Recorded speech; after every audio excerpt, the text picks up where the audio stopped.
Quite a lot has changed since the last time I made a video.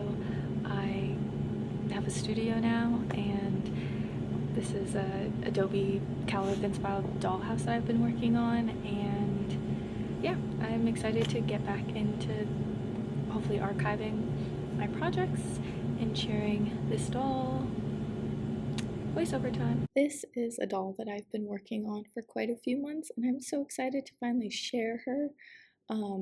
Yeah, this is also the first video that I'm doing inside of my new Adobe Dome home. So this is a Lila doll from Rainbow High, obviously. My friend actually got her for me last February for my birthday. She fished her out of the trash. And, you know, same old, same old. Started by cutting off all her hair and removing the makeup from her face. And then, of course, as usual, just plucking out her hair, which always is quite tedious, but also very cathartic and fun. Lots of hair, lots of microplastics, unfortunately. And I chose not to take out the eyes for this doll. I do think I'm going to do another version of her with brown eyes because I'm not super in love with these blue eyes and this hair combination that I ultimately do, but regardless, I didn't really feel like doing all that, so I removed, using my nail filer thingy, her nose bandage, and then of course I painted her hair black. I will be flocking this doll, so I needed to have a nice base. I covered up her eyes and everything because I will be flocking it. As I mentioned, I'm also using this really great green and black straight hair.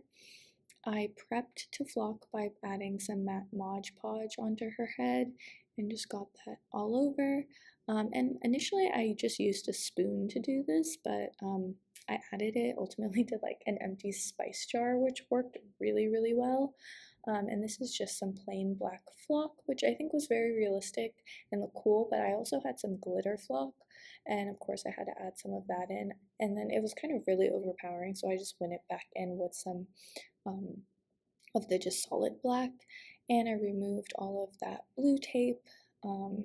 And yes, and then as normal, I'm just using my t-shirt punching gun to put in the hair.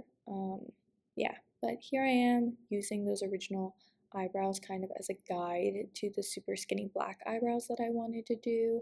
Um, Doing eyebrows is a little bit tricky, so I do like to leverage the fact that these dolls do originally have eyebrows to add in the new ones. Um, yeah, super skinny black eyebrows. I did quite a few rounds of testing with the lips between like acrylic paint that I've used in the past for these dolls and then like gouache acrylic paint. I did a black lip liner. I really wanted it to be like kind of an intense harsh lip look and like have a metallic vibe, so ultimately I was able to kind of figure this out, and then obviously I've added a lot of her hair in, again with my typical t-shirt gun approach. I also wanted this doll to be a little bit cooler, and so I used some nail decals, and yeah. Ultimately, I am really happy with how this doll turned out.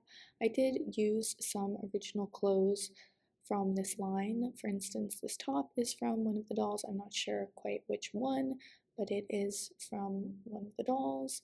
And then this skirt is from Barrymore. I'm not sure what her name is, but she is like a berry colored doll with lots of leather. So I used that and kind of cut it apart and added on this bottom trim.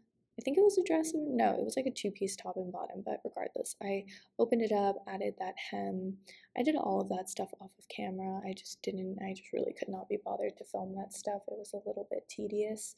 I will try to do a better job in the future about capturing these things, but it is what it is in this moment. I'm fine with it. And I worked really hard on that belt buckle with the bullets. All of that is handmade and like lined on the inside with real little metal bullets. Extremely cute. And of course, she got a desert eagle. I also made the choker. The shoes and the socks and everything were not, are just original to the line. There is that fabulous belt again. The bullets were from AliExpress, and I don't know, maybe I'll do a video about how I did that. I want to do a video about accessories in general because, like I said, I also made that collar. And the Desert Eagle is from AliExpress as well. But yeah, I am really happy with this Skullet doll overall. She is super, super cute. And like I said, this is the first video I'm doing in my new dome doll house. You can see my mini-me in the background. I am still kind of moving into this dollhouse, you could say. There's not a ton of accessories, but you know, if you look over her shoulder, you see that I do have like a Bratz doll and stuff. But regardless, super happy with these tattoos, this doll, very cool doll. If you watch this, thank you.